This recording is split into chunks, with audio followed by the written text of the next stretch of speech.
Hi, it's Dr. Nancy. This episode, we are going to talk about ways to cultivate more happiness and take control of our lives.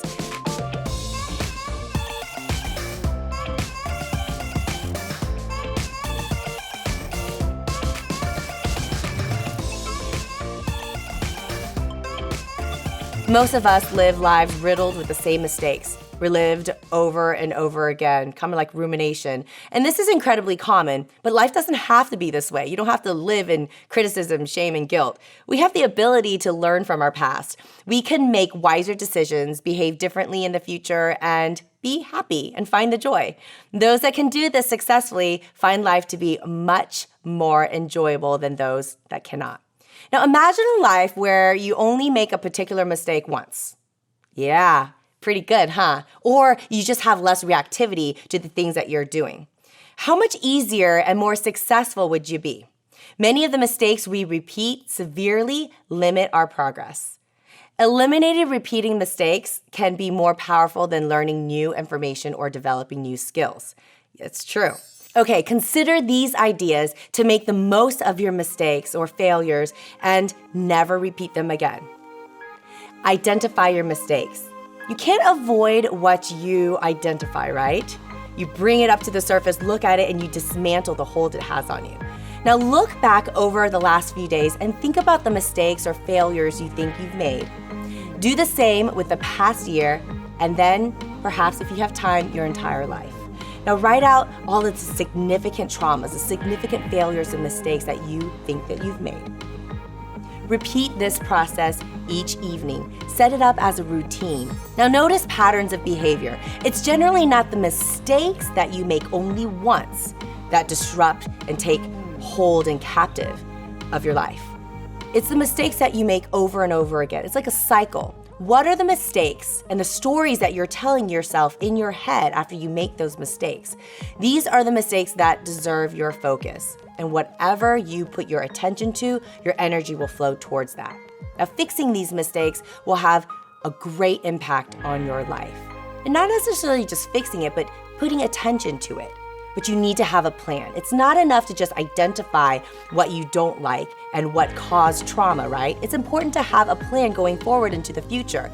What will you do when the same situation arises in the future? How will you avoid making the same mistake? How will you avoid the same narrative, the same story in your mind that keeps you feeling like you can't do anything about it?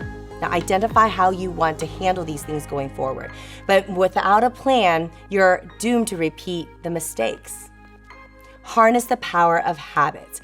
If you're regularly making the same mistake, this is a perfect circumstance for developing a new habit. Remember breaking the bad and cultivating the good? The best way to replace a negative habit, well, is to create a new one and then practice it, a new positive habit.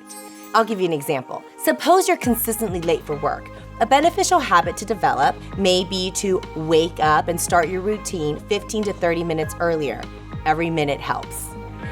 Or if you drink too much soda or pop or maybe even alcohol, right? A good habit to create might be to carry water with you everywhere you go. If you see it, just like a cell phone, keep it with you, you're more likely to drink the water. Identify new, more beneficial habits that will ensure that you don't repeat the mistakes that you don't want in your life. Now understand the negative impact of these mistakes as well. Ensure that you fully understand the impact that your decisions and your actions have on your life. You'll be more motivated to avoid repeating those, and you'll have better understanding, a complete understanding of how they impact your life from a 10,000 feet perspective all the way down to your core. Now, pain is a significant motivation for humans, and so is pleasure. We'll talk about that in a minute.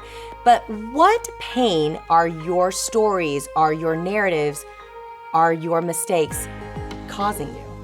Understand the benefit of the new positive behavior.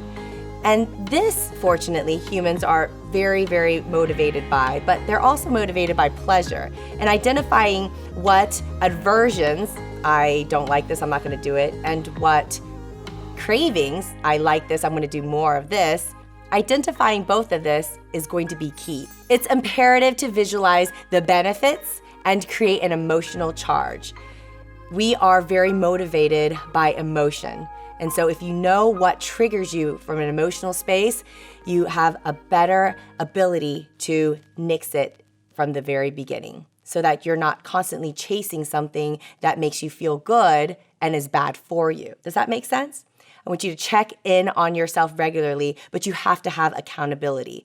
No one likes to make mistakes, but it's simply part of life. However, just because mistakes are common doesn't mean that we have to continue making the same mistakes over and over again. A lot of times it just takes a little bit of education and tool and expansiveness and from what we're doing to understand why we're doing it. Now, ensuring that you make a mistake only once is a great way to enjoy your life more and more, to experience more success and happiness. I want you to vow to yourself that you're only going to make a particular mistake once, okay?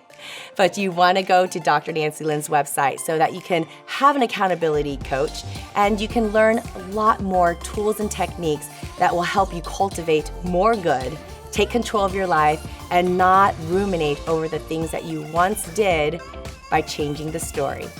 I'll see you next time. It's Dr. Nancy.